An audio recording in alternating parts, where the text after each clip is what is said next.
우리는 정말 하나님의 말씀대로 살아야 합니다. 하나님의 뜻대로 우리는 그렇게 살아야 합니다. 왜냐하면 그 길이 우리에게 사는 길이기 때문에 그렇습니다. 인생은 마치 지뢰밭과도 같다고 생각합니다. 그래서 지뢰밭을 거둘 때에 인도자가 디딘 그 자리만 나도 딛고 간다라는 그 심정으로 내가 하나님 말씀만 따라가겠습니다. 내가 주님의 발자취만 따라가겠습니다. 그 심정으로 우리가 그렇게 믿음 생활을 해야 합니다. 아멘이시죠? 아멘. 예. 근데 우리가 다 여기까지는 동의하는 것 같아요. 근데 문제는 많은 성도님들이 하나님의 뜻을 모르겠다라는 거예요. 하나님께서 나에게 분명하게 뜻을 보여주지 않고 가르쳐주지 않아서 답답하다, 애매하다, 그래서 갈팡질팡한다, 그렇게 생각할 때가 많이 있습니다. 그러나 하나님께서는 우리가 인생길을 걸어갈 때 알지 못하도록 애매하게 가르쳐 주시거나 그냥 희미하게 가르쳐 주시는 분이 아니십니다. 우리 주님은 분명하게 인도하십니다. 확실하게 인도하십니다. 그렇다면 왜 하나님은 우리에게 분명하게 자신의 뜻을 보여주신다고 하시는데 왜 우리는 그 하나님의 뜻을 분별하기가 어렵고 하나님의 뜻을 받아도 자꾸 앞길이 혼란스럽고 애매하고 복잡한 그 이유가 무엇일까요? 바로 그것은 우리가 하나님의 뜻을 이해하는 데 있어서 오해가 있습니다. 많은 성도들이 하나님께서 인도하시는 길은 아무런 어려움도 없고 환난도 없고 그래서 편안하고 형통한 길이라고 생각합니다. 그래서 어렵고 힘들면 하나님 길 아니고 편안하고 형통한 길이면 그것은 하나님이 응답하시고 우리에게 보여주시는 확실한 길이다. 이런 생각, 이런 베이스가 우리의 마음속에 깔려 있다라는 거예요. 이렇게 편안하고 형통하면 하나님의 뜻이고 어렵고 힘들면 하나님의 뜻이 아니야. 이런 생각, 이런 마인드를 가지고 신앙생활을 하면 하나님의 뜻을 분별하기가 굉장히 어렵고 힘듭니다. 저는 오늘 말씀을 통해서 우리가 어떻게 하나님의 말씀을 잘 판단하고 분별해서 우리의 살 길이 되는 그 하나님의 말씀, 주의 뜻을 온전히 따라갈 수 있는지 함께 그 답을 얻게 되는 시간이 될 수 있기를 소망합니다. 사도 바울이 이제 3차 전도여행을 마치고 이제 예루살렘으로 서둘러서 돌아가려고 합니다. 이유는 성령께서 그렇게 인도하신 것입니다. 아소로 가는 길을 통해서 내 전도여행의 마지막 종착지가 예루살렘이고 또 하나님께서는 그 예루살렘을 내 전도여행의 종착지로 삼으셨지만 또 그곳에서 또 하나님의 인도하심을 통하여 로마까지 복음을 전하게 하시려는 하나님의 뜻을 사도 바울이 분명하게 받았고 그리고 그는 하나님과 독대하는 그 60km의 그 거리 통하여서 분명한 결단을 했습니다. 그런데 주위 사람들이 하나같이 예루살렘으로 가지 말라고 합니다. 그들이 이렇게 바울에게 예루살렘으로 가지 말라고 하는 그 이유는 그들이 믿음이 없어서가 아닙니다. 신앙이 없어서도 또 훈련이 없어서도 아닙니다. 모두들 기도 많이 하고 성령 충만한 사람들이었어요. 4절에 보면요. 먼저 바울의 제자들이 성령의 감동을 받고 바울이 예루살렘에 들어가는 것을 말렸다고 합니다. 성령의 감동으로 바울더러 예루살렘에 들어가지 말라 하더라. 또 8절 9절을 보면요. 바울이 이제 가이사라에 도착합니다. 거의 이제 예루살렘 가까이 온 거죠. 혹시 지도 한번 볼 수 있을까요? 네. 안 보이시죠? 네. 그러니까 예루살렘 제일 밑에 보이죠? 바로 그 위가 이제 가이사라입니다. 그러니까 예루살렘을 바로 앞에 두고 지금 있는 곳이 이제 가이사라예요. 이 가이사라에는 빌립 집사의 집이 있었습니다. 빌립 집사는 초대교회에 처음으로 집사로 임명된 사람이잖아요. 그 가이사라에서 빌립 집사의 집에 잠깐 머무는데 그 빌립 집사의 4딸이 모두 바울에게 예루살렘으로 들어가지 말라고 말렸습니다.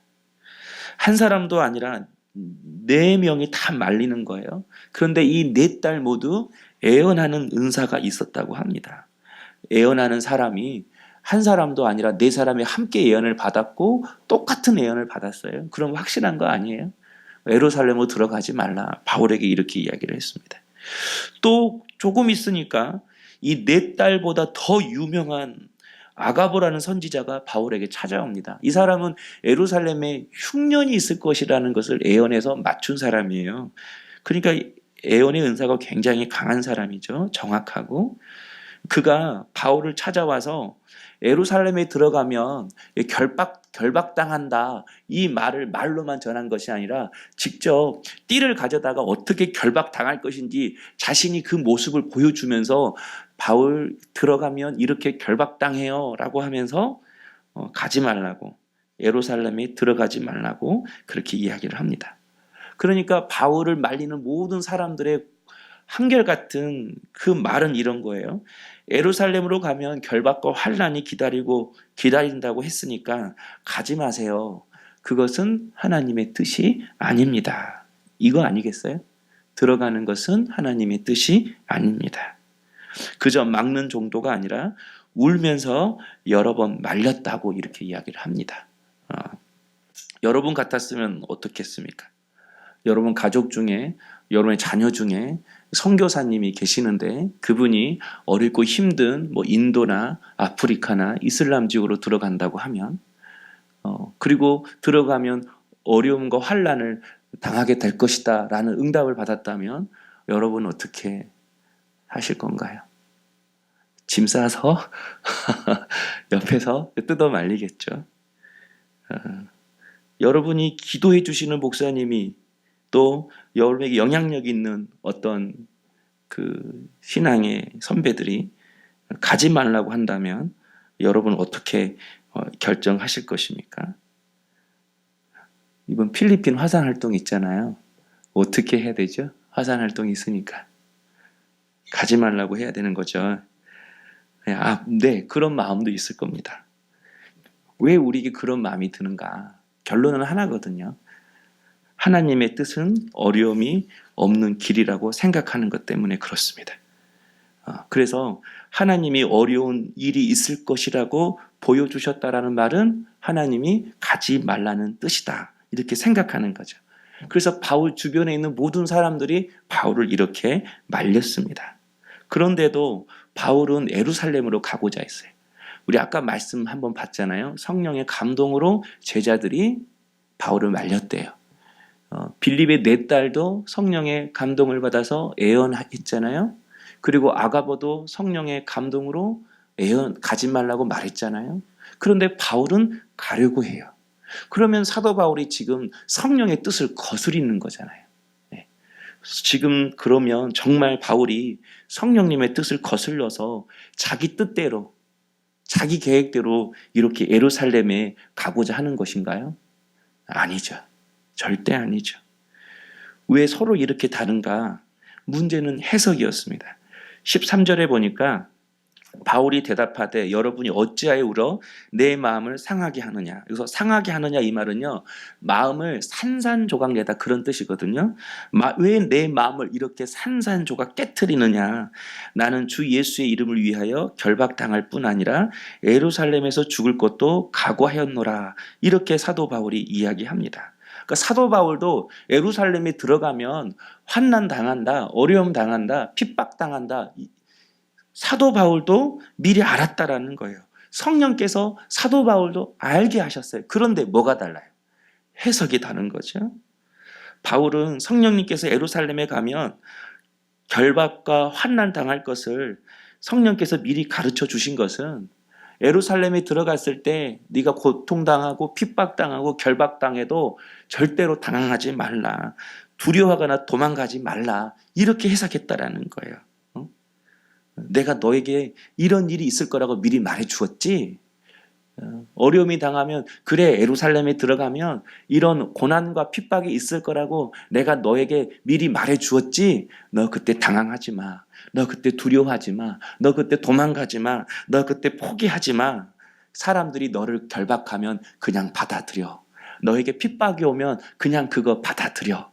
너에게 환난이 오면 그냥 너 그거 받아들여. 사도 바울은 이렇게 해석했다라는 거예요. 그래서 나는 들어간다. 이렇게 말하는 것입니다. 그러자 14절에 그가 고난을 받지 아니하므로 우리가 주의 뜻대로 이루어지이다 하고 그쳤노라. 이렇게 더 이상 사도 바울을 막지 않았다고 합니다.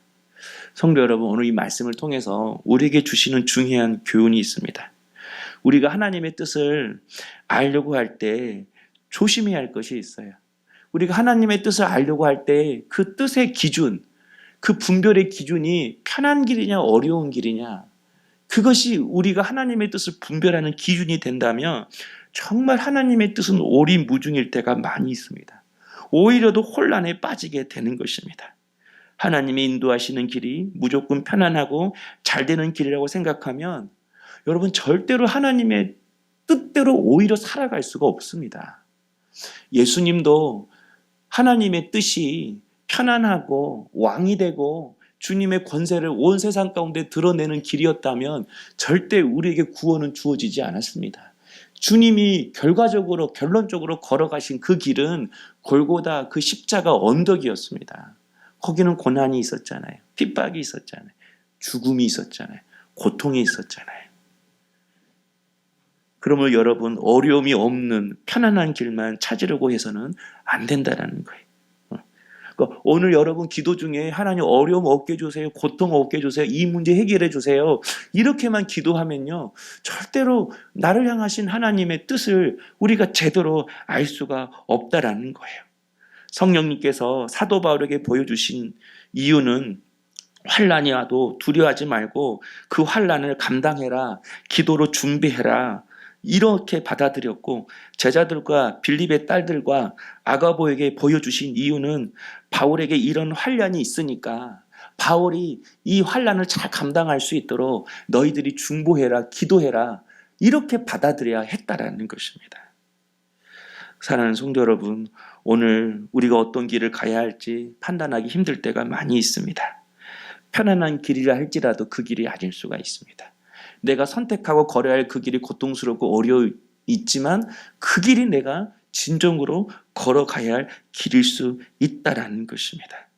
그러므로 사랑하는 성도 여러분, 하나님의 뜻을 알고 그 뜻대로 살아가기를 원한다면 먼저 여러분, 내가 좋고 내가 싫다라는 이 내 판단을 먼저 십자가에 못 박기를 소망합니다. 왜 우리의 분별이 어려운가? 내 마음에 정해진 거예요. 이건 좋고 이건 싫다. 이건 편안하고 이건 힘들다. 내 마음에 뭔가 이게 딱 기준이 잡혀 있는 거예요.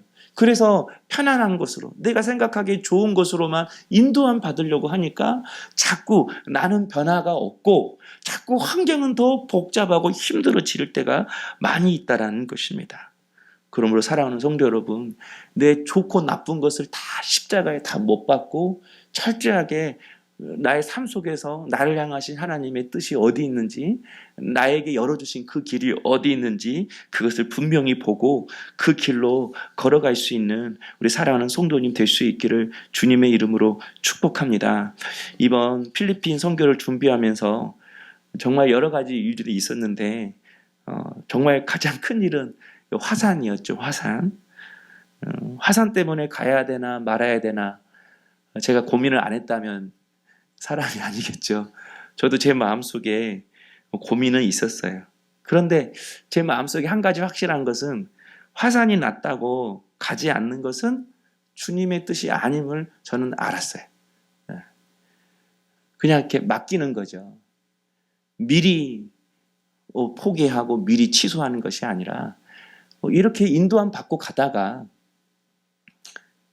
당일날 화산이 터져서 비행기가 결항이 되면 그때는 안 가는 겁니다. 못 가는 거죠. 맡기는 거예요. 필리핀 도착했어요. 그러면 어떻게 화산이 터질까요? 안 터질까요? 안 터진다고 하면 안 된다니까요. 터질 수가 있어요. 터질 수가 있어. 그걸 받아들여야 되는 거예요. 그러면 머물러야겠잖아요. 며칠을. 거기에도 하나님의 뜻이 있음을 내가 받아들이는 거예요. 가게 하셨으니까 하나님 안전하게 오게 하실 것이다. 이게 우리의 생각이더라고. 내 생각. 거기서 혹시나 화산이 터져서 또 말이 씨가 된다고 또 이런 말도 우리의 삶이 그러는 거예요. 예. 이렇게 했으니까 선교 가야 되면 모든 사람이 다 많이 지원을 해야 되고 선교 재정에 어려움이 없어야 되고 모두가 한 마음이 돼야 되고 아무런 문제가 없어야 되고 필리핀 날씨는 화창해야 되고 모든 사역은 그냥 딱딱딱 틀어 맞아야 되고 그렇게 돼야만 우리 선교팀이 기도 준비를 아주 잘한 것이고 우리 안에 이런 생각이 있다라는 거예요. 지금 필리핀 전화해 보니까 갑자기 올해부터 국경일이 됐대요. 구정이. 그래서 학교 수업이 될지 말지도 불투명해졌대요. 기도 안 한 건가요? 그 나름대로 하나님이 또 그 자리에서 분명히 우리가 알지 못하는 인도하심이 있을 거라고 생각을 해요. 우리가 이걸 받아들이는 거예요. 여러분 삶 속에서 뭔가 어떤 일이 터지고 어떤 내가 해결할 수 없고 감당할 수 없고 이해할 수 없는 일이 터졌을 때 그것을 내가 받아들이는 거죠. 그 속에서 나를 향하신 하나님의 뜻이 무엇인지를 내가 묻고 그 자리에서 인도함 받는 거예요. 그래서 선교는 그렇게 인도함 받는 훈련이라고 생각을 해요. 순간순간 예기치 못한 일들이 생기고 스케줄대로 안 됐다 할지라도 그 또한 미뤄지는 일이 있구나. 취소되어야 할 일이 무슨 이유가 있구나. 여기 하나님의 뜻이 있구나. 그것을 내가 받아들이고 주님의 뜻을 물을 때에 내가 알게 된다라는 거예요. 그때 비로소 깨닫게 된다라는 거예요. 이게 왜 안 됐지? 기도했는데 왜 안 됐지? 무슨 문제지? 누구 때문에 그렇지? 그러면 그때부터 오리무중이 되는 거예요. 항상 나를 가장 선한 길로 좋은 곳으로 인도하신 그 하나님께서 나의 길을 철저하게 인도하시지 않겠습니까? 우리를 향하신 하나님의 뜻이 있기 때문에 우리에게 이런 마음이 분명하면 됩니다. 내가 무조건 순종하겠습니다. 편안하고 형통한 길이 아니더라도 주님이 가라 하시면 가겠습니다. 주님이 하라고 하시면 순종하겠습니다. 이 마음의 결단이 중요한 거예요. 이 마음이 먼저 서는 거예요. 좋고 나쁘다 이 판단은 십자가에 못 박고 주님이 가라고 하시면 주님이 하라고 하시면 저는 무조건 순종하겠습니다. 그때 여러분 주님의 뜻이 분명해지는 거예요. 그때 주님의 음성이 우리에게 들려지는 것입니다.